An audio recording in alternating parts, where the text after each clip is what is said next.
ನಾರಾಯಣ ನಾರಾಯಣ. ಶ್ರೀಹರಿ, ನಿನಗೆ ತಿಳಿಯದಿರುವುದು ಏನೂ ಇಲ್ಲ. ಆದರೂ ದೇವತೆಗಳ ಪರವಾಗಿ, ಹರಿಭಕ್ತರ ಪರವಾಗಿ ವಿಜ್ಞಾಪಿಸಿಕೊಳ್ಳುವುದು ನನ್ನ ಕರ್ತವ್ಯ. ವರಾಹ ರೂಪಿಯಾಗಿ ಯಾವ ಭೂಮಿಯನ್ನು ಹಿರಣ್ಯಾಕ್ಷನ ಕಬಂಧ ಬಾಹುಗಳಿಂದ ರಕ್ಷಿಸಿದೆಯೋ ಆ ಭೂಮಿಯನ್ನು ಹಿರಣ್ಯಕಶ್ಯಪು ಸರ್ವನಾಶ ಮಾಡುತ್ತಿದ್ದಾನೆ. ಸ್ಥಿತಿಕಾರಕನಾದ ನೀನು ಅವನ ಅಟ್ಟಹಾಸವನ್ನು ಅಂತ್ಯಗೊಳಿಸಿ ಭೂದೇವಿಯನ್ನು, ಧರ್ಮನಿಷ್ಠರನ್ನು ರಕ್ಷಿಸಬೇಕು ತಂದೆ. ತಪ್ಪುಗಳಿಗೆಲ್ಲ ಮೃತ್ಯುವೇ ಅಂತ್ಯವಲ್ಲ ನಾರದ. ಭೂದೇವಿಯ ಮೇಲೆ ಕೈಯಿಟ್ಟ ಹಿರಣ್ಯಾಕ್ಷ ತನ್ನ ಅಂತ್ಯವನ್ನು ತಾನೇ ಆಹ್ವಾನಿಸಿಕೊಂಡ.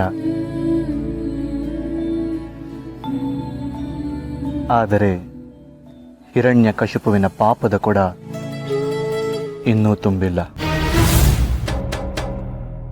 ನೀನು ಸೆಣಸಬೇಕಾಗಿರುವುದು ಹರಿಯೊಂದಿಗೆ ಹೊರತು ಅವನ ಭಕ್ತರೊಂದಿಗಲ್ಲ.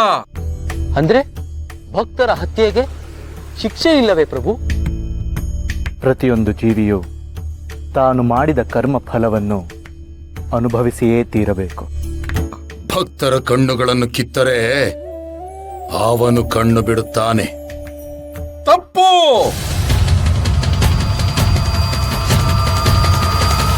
ತಪ್ಪಿಗೆ ಶಿಕ್ಷೆಯೂ ಇದೆ, ಅಹಂಕಾರಕ್ಕೆ ಅಂತ್ಯವೂ ಇದೆ. ಆದರೆ ಸಂಹಾರವೇ ಎಲ್ಲದಕ್ಕೂ ಪರಿಹಾರವಲ್ಲ.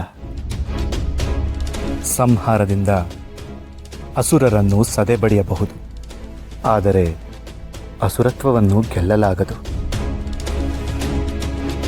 ಹಾಗಾದರೆ ಅಲ್ಲಿಯ ತನಕ ನಡೆಯೋ ಮಾರಣ ಹೋಮಕ್ಕೆ, ಭೂದೇವಿಯ ನಾಶಕ್ಕೆ ಮದ್ದೇ ಇಲ್ಲವೇ? ಇದೆಯಲ್ಲ, ಲಕ್ಷ್ಮಿ ಇದ್ದಾಳಲ್ಲ. ನಾನೇ? ಹಿರಣ್ಯಕಶಿಪುವಿನ ಅಟ್ಟಹಾಸದಿಂದ ಭೂದೇವಿಯ ಒಡಲು ಹೊತ್ತಿ ಉರಿಯುತ್ತಿದೆ. ಬೆವರು ನೆತ್ತರಾಗಿದೆ. ಆರ್ತನಾದ ಮುಗಿಲು ಮುಟ್ಟಿದೆ. ಭಕ್ತಿಯ ಮುಂದೆ ಶಕ್ತಿ ಎಂದಿಗೂ ಗೆಲ್ಲುವುದಿಲ್ಲ. ಸುಮ್ಮನೆ ವ್ಯರ್ಥ ಪ್ರಲಾಪವನ್ನು ನಿಲ್ಲಿಸು. ಶ್ರೀಹರಿಯ ಮೇಲೆ ಸೇಡು ತೀರಿಸಿಕೊಳ್ಳುವುದು ಹೇಗೆ ಎಂದು ಯೋಚಿಸು. ಯೋಚಿಸುವುದೇನಿಲ್ಲ ಗುರುವರ್ಯ. ಅವನು ಆತಳ ವಿತಳ ಸುತ್ತಳ ಪಾತಾಳದಲ್ಲೆಲ್ಲೇ ಅಡಗಿದ್ದರೂ ಹೊರ ಎಳೆದು ಸಂಹರಿಸಿಯೇ ತೀರುತ್ತೇನೆ. ಸಾವಿಲ್ಲದವನನ್ನು ಹೇಗೆ ಸಂಹರಿಸುತ್ತೀಯ?